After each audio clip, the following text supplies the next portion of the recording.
யாழ் காங்கேசன்துறை நாகப்பட்டினம் கப்பல் இடைநிறுத்தம்.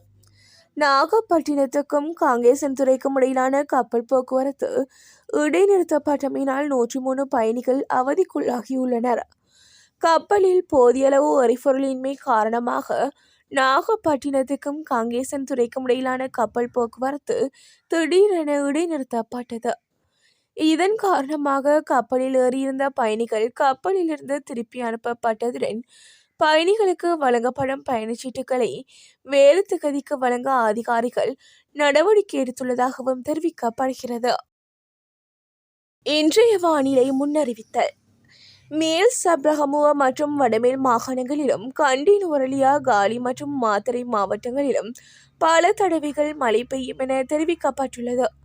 குறித்த விடயத்தை வளிமண்டலவியல் திணைக்களம் இன்று வெளியிட்டுள்ள அறிக்கையில் குறிப்பிட்டுள்ளது.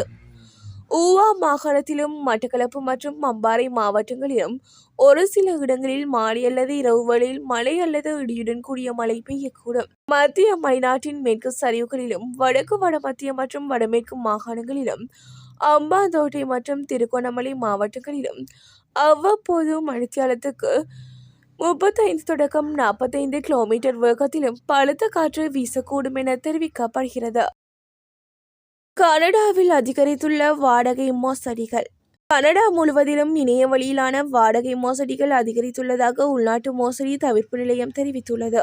இந்த நிலையில் கடந்த 2023ஆம் ஆண்டில் இவ்வாறான 51,000 முறைப்பாடுகள் கிடைக்கப்பெற்றுள்ளதாக சுட்டிக்காட்டப்படுகிறது. தமிழரசு கட்சி கூட்டத்தின் போது எழுந்த விமர்சனங்களுக்கு பதிலடி.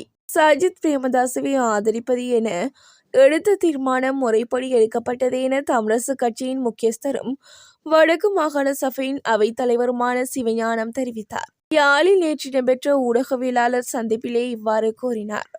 மேலும் ஜனாதிபதி தேர்தல் சம்பந்தமாக கூட்டத்தை மீண்டும் கூட்ட வேண்டிய தேவையில்லை.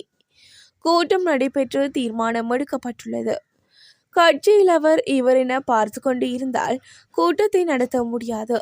வந்த உறுப்பினர்கள் மத்திய செயற்குழு உறுப்பினர்கள் அவர்கள் எடுத்த தீர்மானமே சரி என குறிப்பிட்டார். ஜெனின் அகதிகள் முகாம் பகுதியிலிருந்து வெளியேறியது இஸ்ரேல் படை. ஆக்கிரமிக்கப்பட்ட மேற்கு கரை பகுதியில் உள்ள ஜெனின் அதிகம் பகுதியில் கடந்த 10 நாட்களாக இராணுவ நடவடிக்கையை மேற்கொண்டிருந்த இஸ்ரேல் படையினர் அங்கிருந்து வெளியேறினர். இஸ்ரேல் படையினர் வெளியேறுவதற்கு முன்னர் அவர்களின் 10 நாள் தாக்குதல் நடவடிக்கையில் ஏராளமான கட்டுமானங்களை தரைமட்டமாக்கியிருந்தனர் என்று தெரிவித்தது. இது குறித்து பலஸ்தீன வெளியுறவுத்துறை அமைச்சகம் வெளியிட்டுள்ள அறிக்கையில் காசாவில் ஏற்படுத்திய நாசத்தை மேற்கு கரை பகுதிக்கும் இஸ்ரேல் இராணுவம் கொண்டு வந்துள்ளதாக குற்றம் சாட்டப்படுகிறது. மேற்கு கரையின் ஜெனின் மற்றும் துல்கம் பகுதியில் பயங்கரவாத எதிர்ப்பு நடவடிக்கையை தொடங்கியதாக இஸ்ரேல் கடந்த மாதம் 27ஆம் தேதி அறிவித்தது. இந்த நடவடிக்கையில் 39 பலஸ்தீனர்கள் கொல்லப்பட்டதாகவும் சுமார் 140 பேர் காயமடைந்ததாகவும் பிபிசி ஊடகம் தெரிவித்தது. இந்தோனேசியாவில் போப் ஆண்டவர் பயணத்தை சீர்குலைக்க முயற்சி. கத்தோலிக்க திருச்சபையின் தலைவரான போப் ஆண்டவர் பிரான்சிஸ் உடல்நலக் கோளாறு காரணமாக கடந்த ஒரு ஆண்டாக சுற்றுப்பயணம் மேற்கொள்வதை தவிர்த்து வந்தார். இந்த நிலையில் பல்வேறு உடல்நிலை சவால்களுக்கு மத்தியில் போப் பிரான்சிஸ் தென்கிழக்கு ஆசியாவில் உள்ள இந்தோனேசியா, கிழக்கு தைமோர், பப்புவா நியூகினியா மற்றும் சிங்கப்பூர் ஆகிய நாடுகளுக்கு 12 நாள் சுற்றுப்பயணம் மேற்கொண்டார். இதில் முதல் கட்டமாக போப் பிரான்சிஸ் இந்தோனேசியா சென்றிருந்தார். முஸ்லிம்கள் அதிகம் வசிக்கும் இந்தோனேசியாவுக்கு போப் ஆண்டவர் சுற்றுப்பயணம் மேற்கொள்வது 35 ஆண்டுகளில் முதன்முறையாகும். இதன் வரலாறு சிறப்புமிக்க பயணமாக இது கருதப்படுகிறது. இந்தோனேசியா சென்றடைந்த போப் ஆண்டவருக்கு உற்சாக வரவேற்பு அளிக்கப்பட்டது. ஜகார்த்தாவில் உள்ள அதிபர் மாளிகைக்கு சென்ற போப் பிரான்சிஸ் அதிபர் ஜோகோ விடோவை சந்தித்து பேச்சுவார்த்தை நடத்தியமை குறிப்பிடத்தக்கது. ஊடக படுகொலைகள் பற்றிய முழுமையான விசாரணைகள். அனுர உறுதி.